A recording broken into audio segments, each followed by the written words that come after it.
வணக்கம். பிஎஸ்டி சமையல். Today special இன்றைக்கி வாழைக்காய் பஜ்ஜி. எல்லா வீட்லேயுமே வாழைக்காய் பஜ்ஜி செய்வீங்க.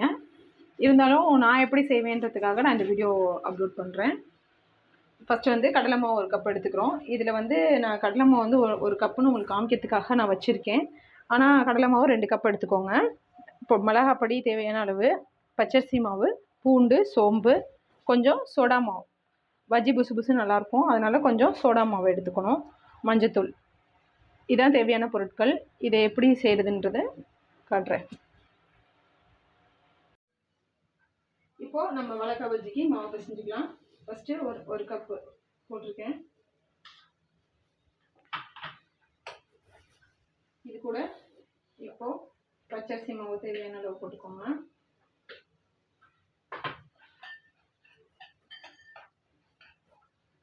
மிளகாப்பொடி ஒரு 1 ஸ்பூன், மஞ்சத்தூள் கொஞ்சோண்டு, சோடா மாவு ஒரு 1/4 டீஸ்பூன், சோம்பு பூண்டு நான் இந்த இருக்கிற கல்லில் இடித்து போட்டு பசஞ்சிட்டு உங்களுக்கு காமிக்கிறேன். இப்போது நான் இதிலே இன்னொரு கப் கடலை மாவும் ஆட் பண்ணிக்கிறேன். ஏன்னா 2 பஜ்ஜிக்கு மாவு பத்தாது, அதனால் இதே கப்லேயே நான் இன்னொரு கப் மாவு இதில் ஆட் பண்ணியிருக்கேன். ஏன்னா 2 வாழைக்காய்க்காக மாவு பத்தாது, நான் அதனால் இன்னொரு கப்பு இந்த கப்பில் கடலை மாவு ஆட் பண்ணியிருக்கேன். அதனால் இன்னொரு 2 டீஸ்பூன் பச்சரிசி மாவு சேர்த்துக்கலாம், 1 டேபிள் ஸ்பூன். காரம் உங்களுக்கு வேணும்னா நீங்கள் கொஞ்சம் கூடவே போட்டுக்கலாம். மஞ்சத்தூள் அரைச்சி போட்டிருக்கேன், சோடா மாவும் போட்டிருக்கேன். இப்போ இதில் சோம்பு பூண்டும் நம்ம இடித்து போட்டுக்கலாம். இப்போ இதில் சோம்பு பூண்டு இடித்து போட்டிருக்கேன். தேவையான அளவுக்கு மிளகாப்பொடி போட்டிருக்கேன். உப்பு ஆட் பண்ணிக்கலாம். உங்களுக்கு தேவைக்கேற்ப உப்பு ஆட் பண்ணிக்கோங்க. இப்போது இந்த மாவை நம்ம பிசைஞ்சிடலாம்.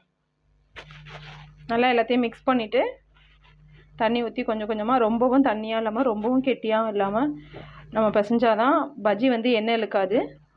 பஜ்ஜி வந்து எண்ணெய் இழுக்காது, ரொம்பவே சூப்பராக இருக்கும்.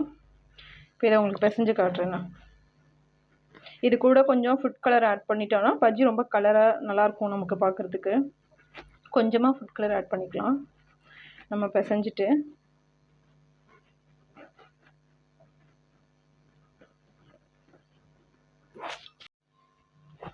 மாவு பிசைஞ்சிட்டேன் பஜ்ஜிக்கு.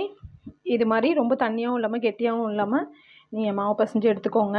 இப்போ வாழைக்காயை நம்ம சீவி பஜ்ஜி எப்படி போடுறதுங்கிறத பார்ப்போம். இப்போது மாவும் பிசைஞ்சு ரெடி பண்ணி வச்சாச்சு. வாழைக்காவையும் நான் குட்டி குட்டியாக சீவிருக்கேன். சீவி ரெடி பண்ணி வச்சாச்சு. இதை இப்போ எண்ணெயில் போட்டு உங்களுக்கு எப்படி பஜ்ஜி செய்கிறதுன்னு காமிக்கிறேன். இப்போ சட்டி வச்சு எண்ணெய் ஊற்றிருக்கேன். ஸ்டவ் ஆன் பண்ணிக்கலாம். இப்போது எண்ணெய் நல்லா ஹீட் ஆனோன்னா பஜ்ஜி போடுவோம். இப்போ எண்ணெய் நல்லா காஞ்சிருச்சு.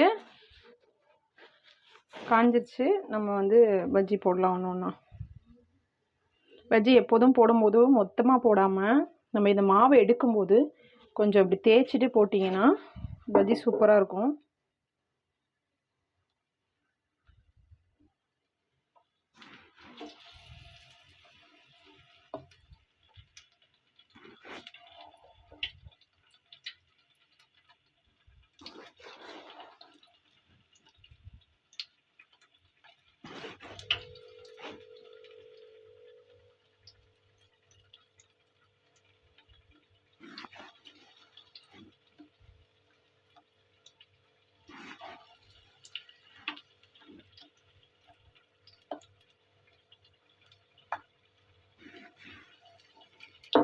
நம்ம போட்டுட்டு இருக்கும் போதே கொஞ்சம் செவக்கிறத அப்படியே திருப்பி விட்ருங்க.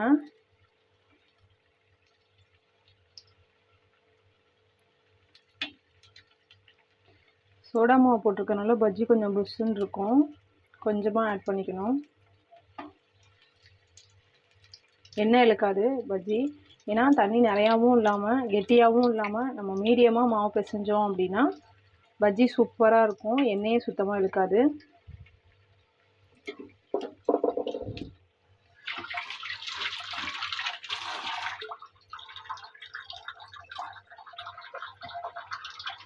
ரொம்ப சூப்பராகவே பஜ்ஜி வந்திருக்கு. நீங்கள் வீட்டில் எப்படி இருக்குன்னு செஞ்சு பாருங்கள். நாங்கள் எங்கள் வீட்டில் இப்படி தான் பஜ்ஜி செய்வோம். நீங்கள் எல்லாருமே பஜ்ஜி பண்ணுவீங்க, இருந்தாலும் வந்து எங்கள் ஸ்டைலில் நான் எப்படி பண்ணுவேங்கிறதுக்காக தான் உங்களுக்கு பண்ணி காமிச்சிருக்கேன். சுத்தமாக எண்ணெயே இல்லை, ரொம்ப சூப்பராக இருக்குது பஜ்ஜி. நீங்கள் வீட்டில் கண்டிப்பாக ட்ரை பண்ணி பாருங்கள். லைக் பண்ணுங்கள், ஷேர் பண்ணுங்கள், சப்ஸ்கிரைப் பண்ணுங்கள். தேங்க்யூ.